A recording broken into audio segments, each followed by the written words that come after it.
Fellas, you know Degree Cool Rush deodorant, right? Well, last year they changed the formula, and guys were mad about it. One dude even started a petition. So guess what? Degree heard us, admitted they messed up, and brought the original Cool Rush scent back exactly how it was. And it's in Walmart, Target, and other stores now for under $4. So grab some and remember why its cool, crisp, and fresh scent made it the #1 men's antiperspirant for the last decade. Degree Cool Rush is back, and it smells like victory for all of us.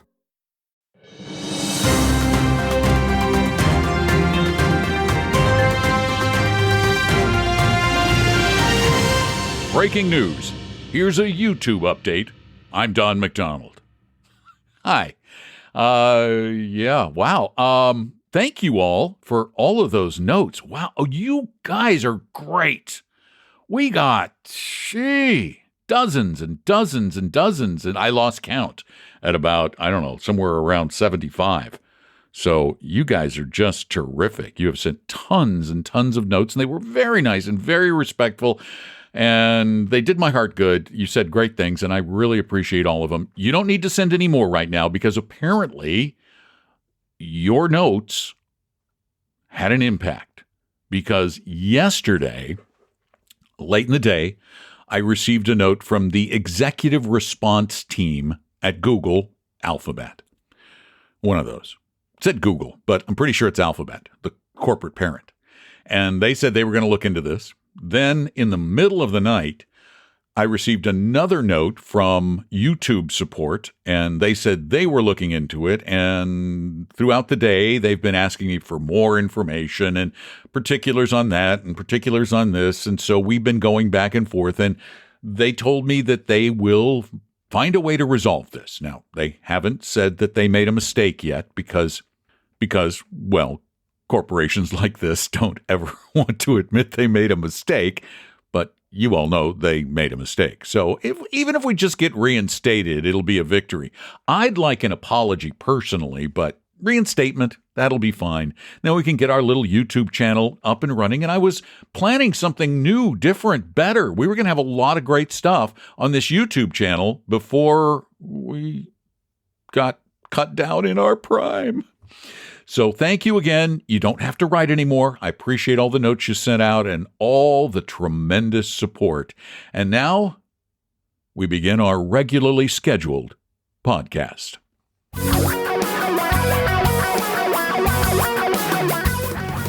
Reality radio for a really great future. We're talking real money.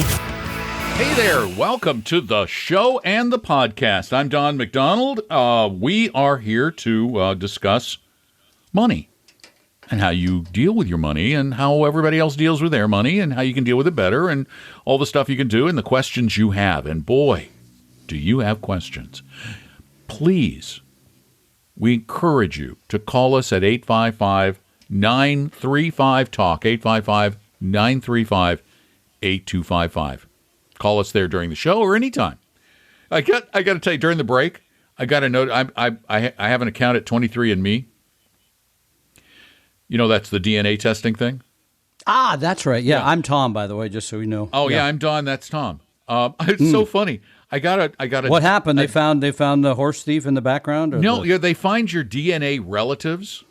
Yeah, I never wanted to go there, but go ahead. Well, there's a young woman in Alaska who is a third cousin of mine, according to our DNA, and I love her name.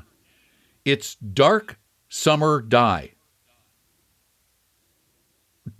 Does that occur right before she passes away, or how does that work? She's young. I don't think she's dying. She's Dark Summer, and the last name is not very Phoenix. That's not very Phoenix. I mean, very Alaska-like, because the summer. No, I guarantee. Well, yeah, but it's because she's got like hippie parents, which makes sense for some of my relatives.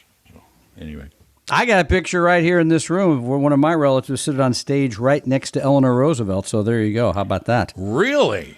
Yeah. Yeah, you know, Eleanor Roosevelt's dad was from Abingdon, Virginia. Oh, well, let's just keep on going because I once went to Virginia. Did you? Oh, sorry. Not to Abingdon, no. Nobody goes to Abington, no offense. Somebody does. Somebody. There's a theater there. It's really good. Hey, everybody. We're here to talk about money. We really are. We're not going to talk about all this other stuff. We're going to stop right now. What we're going to talk about right now is there's a guy. There's a guy. There's this guy. You got a guy? There's you a got guy. A guy? Everybody's got this guy. He's America's guy. He's old, but boy, is he ever. He's loved. He's loved. Everybody thinks that he's a wizard. In fact, they call him the Oracle of Omaha. Yeah, you're talking about the Buffett guy? Yes, Warren Buffett. No, pardon me, Buffett. Warren Buffett. I loved his, was it Wasted Away in Omaha or something? No, I guess that's a different Buffett. Yeah, the Oracle of, today's his big meeting, right? I mean, isn't this the annual meeting today? Yeah, like in North Carolina, I think they're doing it this year or something. Oh, okay. So I'm hoping they're socially distanced because you don't want to get, certainly don't want to get Warren sick because I think he's in his 90s. He's getting kind of old, as they would say, but and he used to be kind of great. There was a time when he was really extraordinary, and that reputation has lingered for decades now. But if you still say the best stock picker of the last 50 years, he wins the contest.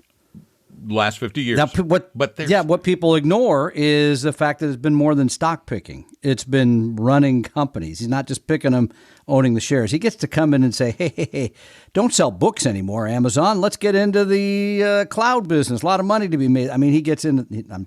He didn't do that at Amazon. But the point is, yes, he gets into the operation. So there's been a lot of press here in the last few days. In fact, this one leads off, Don, saying, will Warren Buffett address his disappointing recent performance at this year's Berkshire Hathaway annual meeting? And the odds are that he will, but is it really disappointing?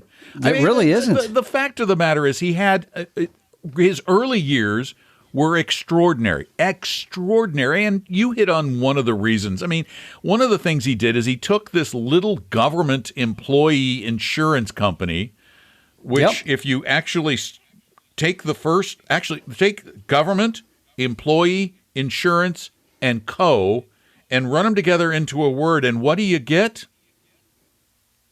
Geico. Oh, thank you. He turned this from a little niche-y player into a national insurance company, and most of that was Buffett and his people. They didn't just buy the insurance company and sit on it hoping it would get big. They helped make it big. I thought the Gecko did all that. I guess I had it wrong. Okay, but just to perform. He hired the Gecko. Okay. Well, that had to be expensive. The last 10 years, just because we looked this up. Berkshire Hathaway stock up 209% total return. Return. No, not an average. So it's doubled, tripled over 10 years. 209%. Pretty good. Yeah, that's good. The S&P 500 up 265% in that same period of time. And he gets unfairly compared to the S&P 500 because this is not an S&P 500 fund. Purposely not. He buys value stocks. The S&P has very little value in it. And so I looked at just the index, U.S. large cap value, up 188% total return in that time. So he beat his index that I think he should fairly be compared to for a variety of reasons. But I wouldn't buy it. I'm not saying buy Berkshire Hathaway. No. I wouldn't buy it, and neither would he, by the way. He says if you're going to do your money, just go buy the S&P 500 index. And we disagree with that. We think you should buy the total market index, not just the 500 biggest companies in the United States, because it's those little ones that can turn into something really big. Tom and Don are talking real money. Tom and I created Vestory to help everyone become a better investor, even those who will never be clients. Let one of our advisors help you start your financial plan or solve a money problem free with no obligation or high-pressure sales pitch at Vestory.com, Vestory.com. For your real life and real future, Tom and Don are talking real money. Hello, welcome back to the show. I'm Don. 855-935-TALK is our phone number. You can also send us questions at talkingrealmoney.com. You can type them or you can speak them. You can do that too. This is a typed one. People really do prefer typing their questions. I think it's just easier. It doesn't feel like you're going to harass them, so it probably makes sense. Hey, I can harass them anyway. I guess it's less personal, though, because it's not right to their face. Written question, whatever. Yeah, go ahead. All right, here you go. Can't hurt me. Yeah. Well, this question might hurt you. You need to pay attention. This one is a challenge. This is going to challenge your Roth 401k and IRA knowledge. Oh, goodness. Hello, Don and Tom. My name is William. Not Ron and Don? No. Okay. I attended the Less Taxing webinar and have the following questions regarding Roth IRA 5-year rule. There are confusing articles on the internet. Please clarify. Does each backdoor conversion, I'm going to give you the questions one at a time. Yes, please do. Does each backdoor conversion have an individual 5-year waiting period? Yes. Thank you. How are earnings defined? Is it the dividend and appreciation, or can I withdraw the amount up to the contributed amount? It is earnings and dividends. That's all rolled, capital gain, whatever it is. It's all that. Okay. I don't know if I answered his question. Like, I'm added not something sure. there at the end. Can he withdraw up to the contributed amount? Yeah. Yes. Okay. Does a Roth IRA rolled over from a Roth 401k have a 5-year waiting period? I don't think so. No. Because it's been a Roth the whole time. But if it's before of your 59 and a half, I don't know. Then that's... Well, oh boy. Okay, but okay. I don't think the 5-year applies, but okay, I could be wrong. If so, does it start on the year the rollover occurs or the year I started contributing to the Roth? Does being 59 and a half overwrite the 5-year rule? In a 401k to IRA, it would, yes. I think it does, yeah. I believe that is correct, sir. Dude, quit taking the money out of your Roth. It should be the last thing. Please educate us so we don't get into trouble. Oh, I think we just did that. And thank you for coming. Our class was on Thursday, right? We had a good turnout for that. We did. We did indeed. And is it up online now? Can people watch it online? No, it is not online now. What did I spend all day yesterday doing? You were arguing with Google about something. I don't know. I spent 2 hours. Spanish to me. I spent 2 hours on with Adobe tech support in India. 2 hours. And then I spent most of the afternoon fighting with YouTube and Google. It was a wasted day. And the class was Thursday. I got to get the video. I got to edit the video. Then I got to put it up. Sure. I mean, you've already put up the Tom, Don, Paul thing, which is just amazing. That was fast. Yeah. No? Did somebody just send you a note? I heard it buzz. They did. Yes, they did. All right, let's see what else we got here. People there's people that just sit back and listen to the show and just love the fact that they can sit back and write what they think is funny things about you. I think it's just certain people who do that to you. All right, here you go. I'm going to give you another question. Yeah, we got time. Yeah. This is one of those smart alecky people out there. This guy lives in Alabama, which if you live in Alabama, you got to try and be funny. I'm giving him a hard time. Stop it. Come on. Dear Tim and Dan. See? Oh, I think I even know who this is. Yeah. Uh-huh. Yeah. Okay. I heard you recently say you can have Vanguard exchange from a mutual fund to an ETF. I'm in my 30s and investing in a taxable account after maxing out my 403b, 457 backdoor and spousal backdoor Roths. Good Lord. We only have about $10,000 in my taxable account, and it's all in VTSAX, the Vanguard Total Stock Index, U.S. Stock Index. That's U.S., yeah, okay. Yeah, that's U.S. I understand that ETFs are traditionally more tax efficient than traditional mutual funds, but heard something about a mechanism by which Vanguard can flush out capital gains in the mutual fund version, making it equally tax efficient.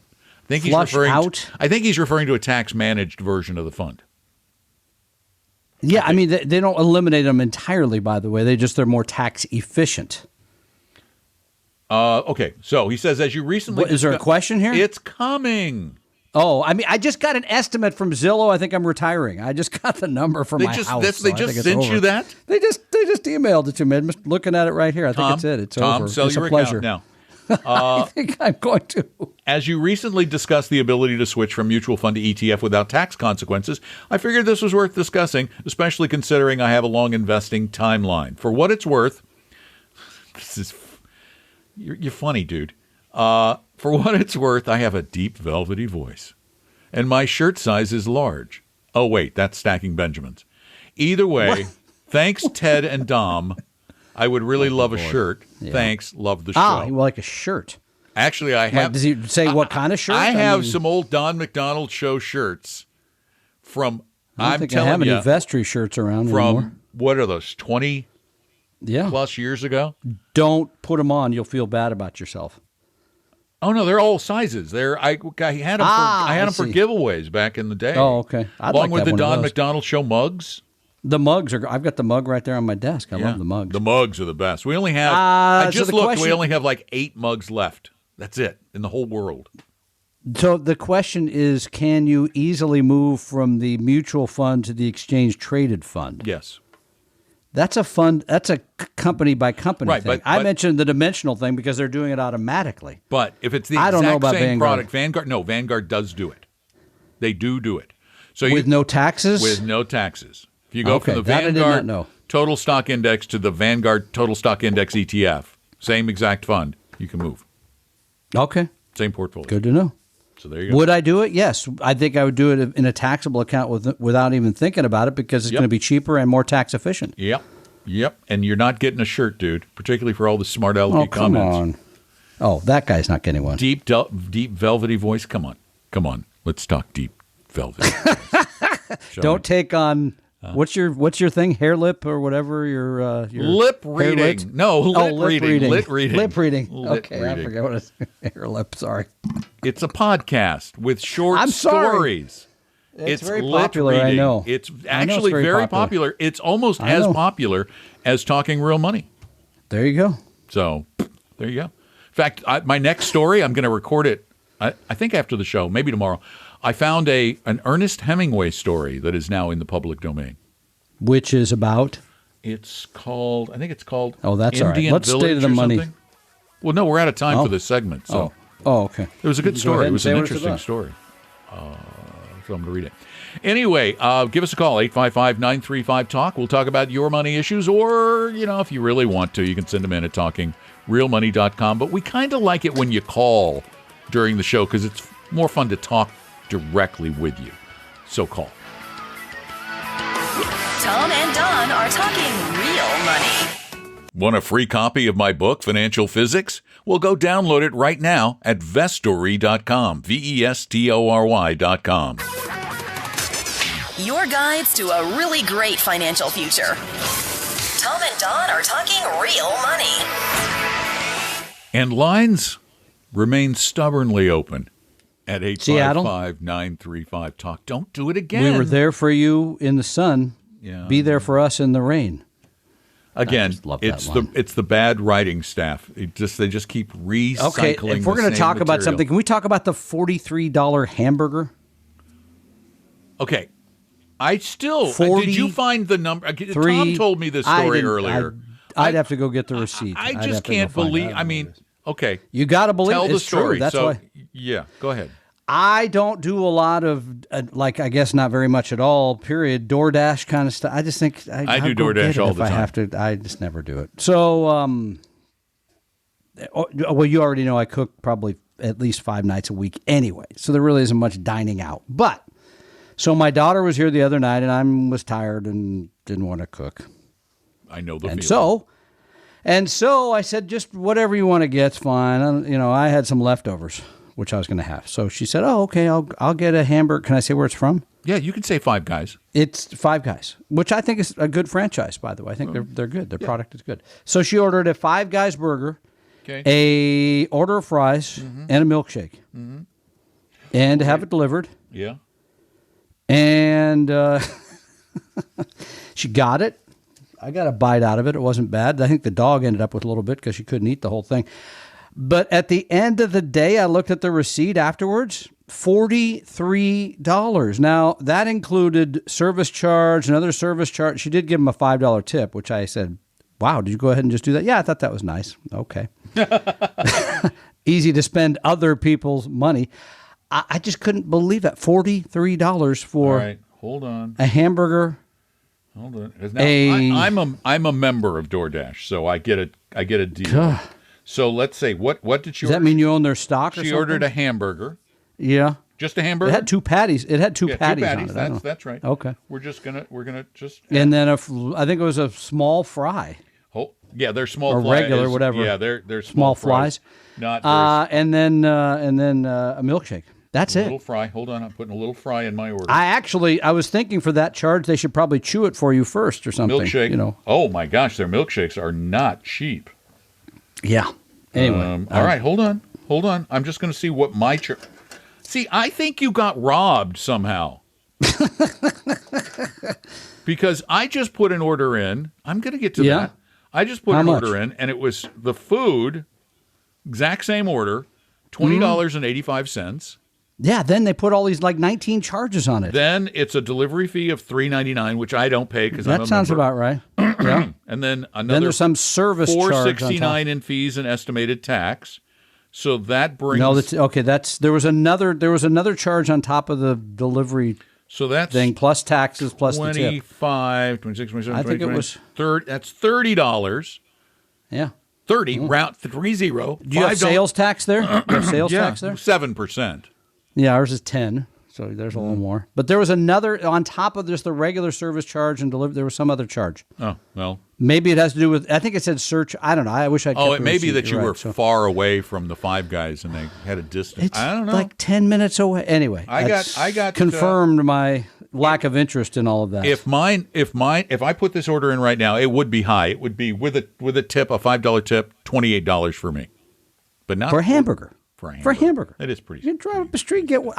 I'll sound really old here, but I remember the days when I went to McDonald's and bought a hamburger for how much? Do you remember? 15 cents. I was remembering 25, but okay. No, I remember 15 when I was a kid. Yeah, 20. I remember going there with a quarter and getting a hamburger. And you could not go inside because there was no inside. You walked up to a window and you sat on a red and white tile bench on the side. Bench, no table. You ate your burger, and the the root beer was dispensed from a big wooden jug-looking thing, and the god-awful orange soda was in an orange thing that bubbled. I just remember that. I never liked either of those drinks. I would have had a shake for sure. Anyway, a quarter, and now it's $43. $43. That's inflation, dude. What is this, Argentina or something? Come on, that is some serious inflation. And remember, they charge more on the DoorDash app for the food than they do at the store because DoorDash gets a commission. I'm going to go back to what I mentioned before. I'll start cooking again. Let's try that. How about it? Buy some hamburger for that poor girl. Tom and Don are talking real money. Is your portfolio a mess? You may have a case of hodgepodgeitis, but don't worry, we can help. Just set up a free, no-obligation meeting with a Vestory advisor at Vestory.com. No sales pitch, guaranteed. That's Vestory.com.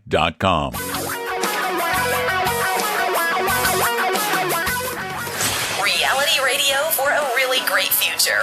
We're talking real money. All right, is the Kentucky Derby... Yeah, they already did. I think it's completed. Yeah, 12 it's over. noon. Okay, good. Well, that was noon Eastern, so we didn't lose our audience to that. You know what a following they have here in the Seattle area. Yeah, wow, big horses. Bunch of horse enthusiasts. By the way, we're into the home stretch here on the as it were.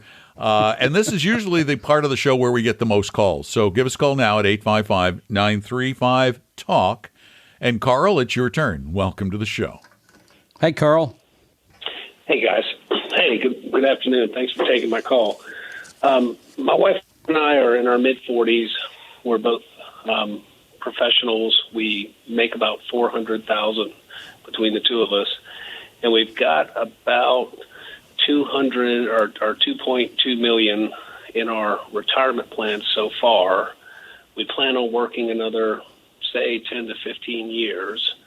And the question I have is, at what point should we look to maybe take some of the gains? And I know the market's been very good to us here in the last year, and begin shifting towards almost building a cash emergency fund within our retirement portfolio so that when we retire and we're taking money out of our portfolio to live off of, we don't have to sell equities or sell investments that may be in a declining market.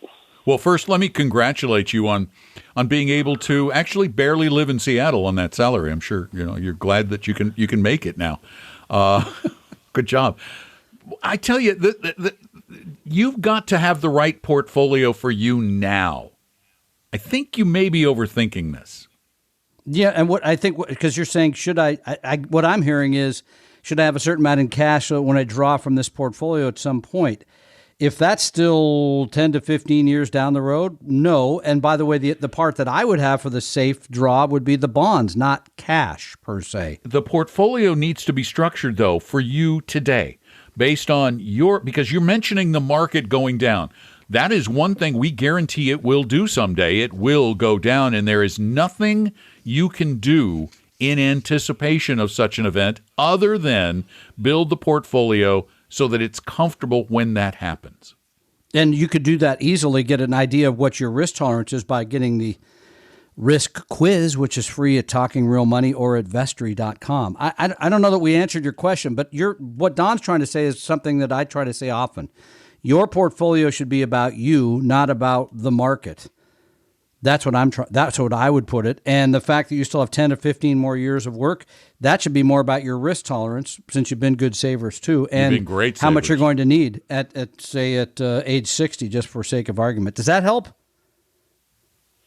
It does. I scored a 90 on the risk quiz. Holy mackerel cow on a Wow, bicycle. nobody gets a 90. 90. Did you do the one with the electrodes, or was it without the electricity? This is the way we think of things. On March 16th last year, we put $50,000 of cash in the market. There you go. Oh, you're a genius, too. This speaks volumes about you. And right now, with 10 to 15, and let's be honest, Carl, in 10 to 15 years, you're going to retire completely. Somebody who works as hard and probably likes what he does as you do. I will retire from the work that I do, but I do have a plan for going and volunteering my time at a local nonprofit. Right now, if you've got $2.2 million at your age, my guess is that if you're an aggressive investor, you're going to be in the many millions, the 5+ by the time you retire, which probably means you can live as comfortably as you do today. And I just wouldn't overthink it. I think you're worrying too much about an event that will happen, but you can't get ready for it. And with your tolerance, then when it does happen, if it happens in the next 5 to 10 years, you're in great shape. You just buy into the darn thing. Yeah, Don's exactly right. So, don't overthink it. I wouldn't be moving to cash. By the way, for all of those who called in this March that told us the market has to go down, remember, there were a lot of people. Remember. Market's going.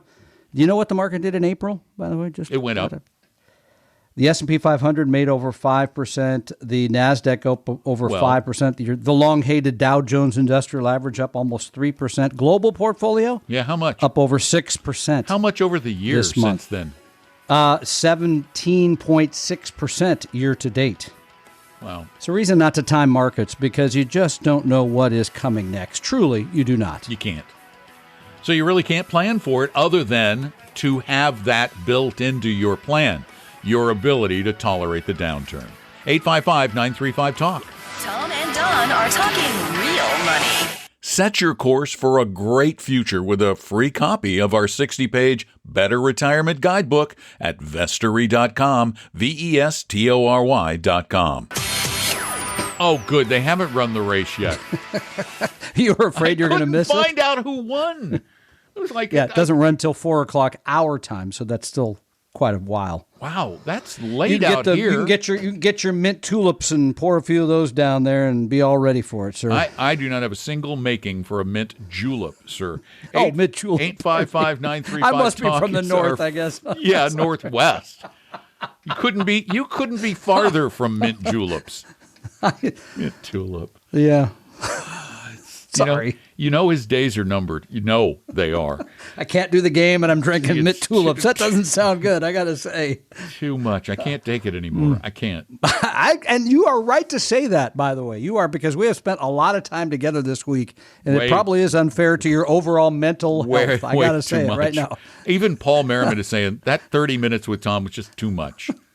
It's draining, man. It's draining. Diana, you're up next. Welcome to Talking Real Money.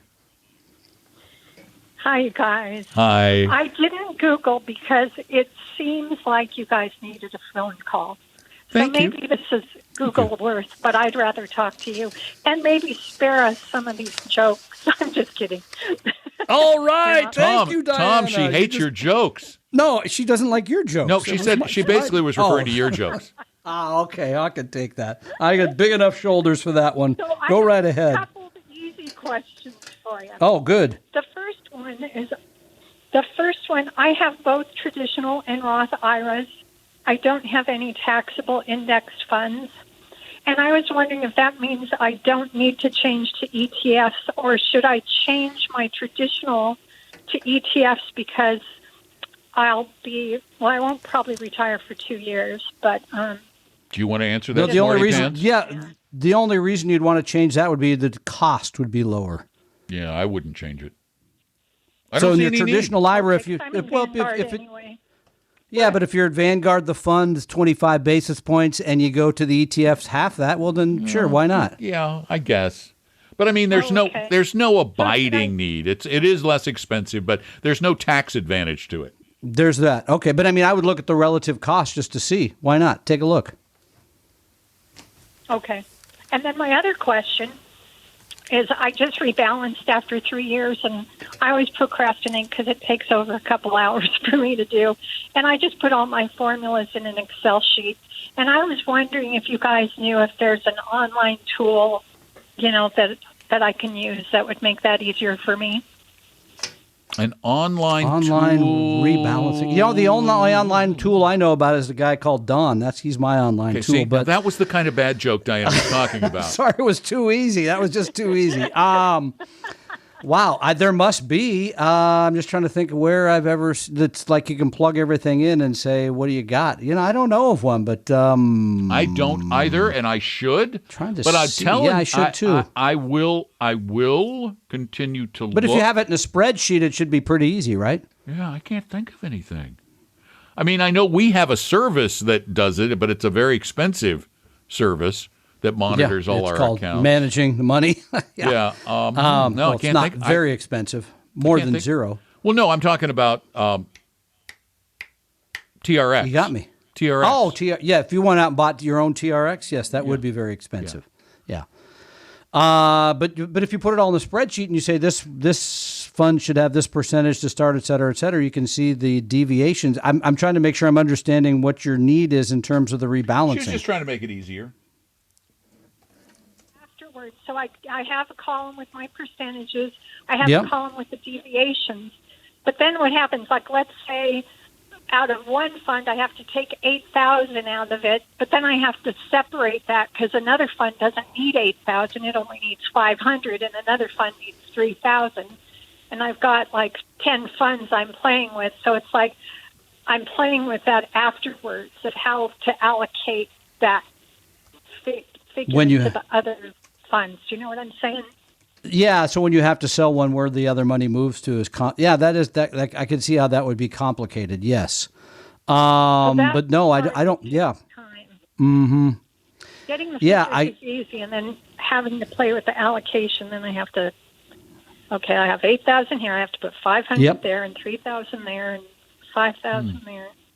Yeah, I'm even looking at Morningstar. I think Morningstar bought TRX and turned it into Morningstar did they? rebalancing. Or Morningstar has a rebalancing thing, but again, it's for professionals. It's going to be just. I am stumped. TRX that Don mentions is what we use for our clients. It's in the portfolio. It goes in TRX, and it's something we look at regularly to see if something needs to be moved and where it needs to be moved to and from.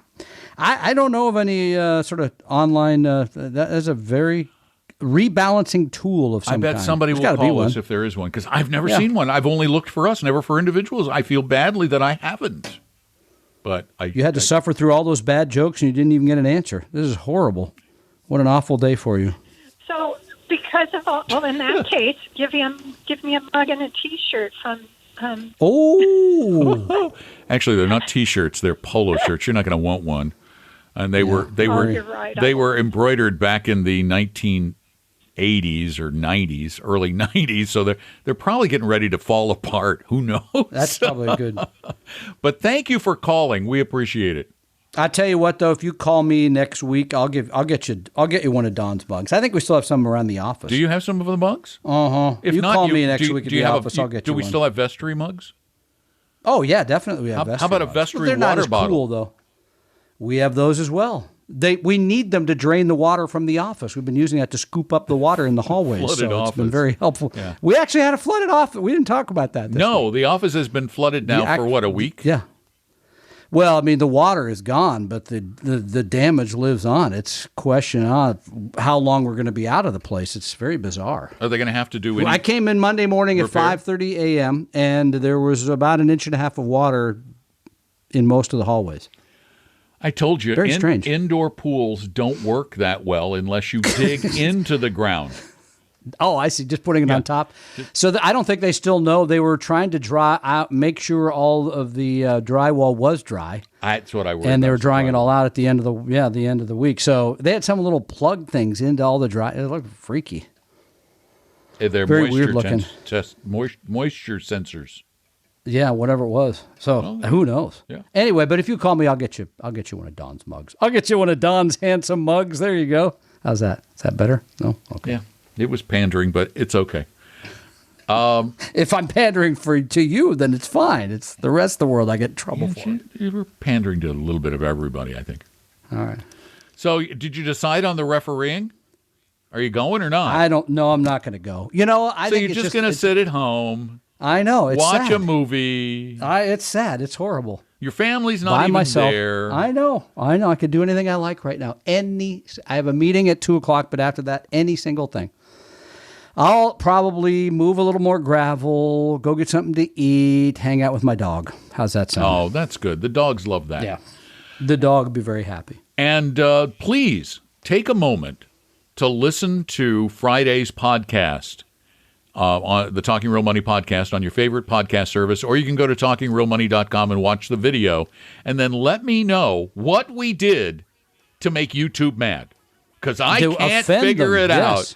I mean, I mentioned in the last hour, they literally shut us down for doing something offensive or illegal. Criticizing Bitcoin's illegal now? I'm really scared for us. Yeah. So please go check that out. And you should be listening to the podcast anyway. It's kind of fun. Tom and Don are talking real money. A second opinion could save your life either physically or fiscally. Let one of our Vestory advisors help you save your future at vestory.com, vestory.com. Your guides to a really great financial future. Tom and Don are talking real money. And if you need real help, like serious help, like longer than 1.5 minutes help or 3 minutes, you would be smart to get in touch with one of Vestory's advisors, because we will help you de-hodgepodge your portfolio or clean up a mess or just kind of get started on a better future, even if you're a do-it-yourselfer. It's truly free. We've believed in this for a long time. No obligation, no sales pitch, no nothing. Just go online and book an appointment at vestory.com. Find out how diversified you are, how much you're paying others, how much risk you're taking, and whether or not your retirement looks successful. It's very simple, as Don said. Vestory.com. You get an appointment right there. Or looks like it might be successful. We can't promise anything, but we're going to try. Well, that's true. Just go to vestory.com, set up the appointment. We'll make it happen. We hope you realize that the information provided on Talking Real Money is for educational and hopefully enjoyable purposes only. Providing personalized financial planning or investing advice takes time, so please consult with a really good fee-only fiduciary investment, tax, or legal advisor. We know a good one. Investing must always involve risk. In other words, you can and probably will lose money at times. Also, as much as you want it, no one can accurately, consistently predict the future. So past performance doesn't tell you a darn thing about what the future will bring. Unlike many other programs that say something similar, Talking Real Money is not trying to get you to buy or sell any financial products or securities. Instead, the program is provided as a public service by Vestory, a fee-only registered investment advisor. Thanks for listening, and please visit talkingrealmoney.com for more information and disclosures. Are we done now?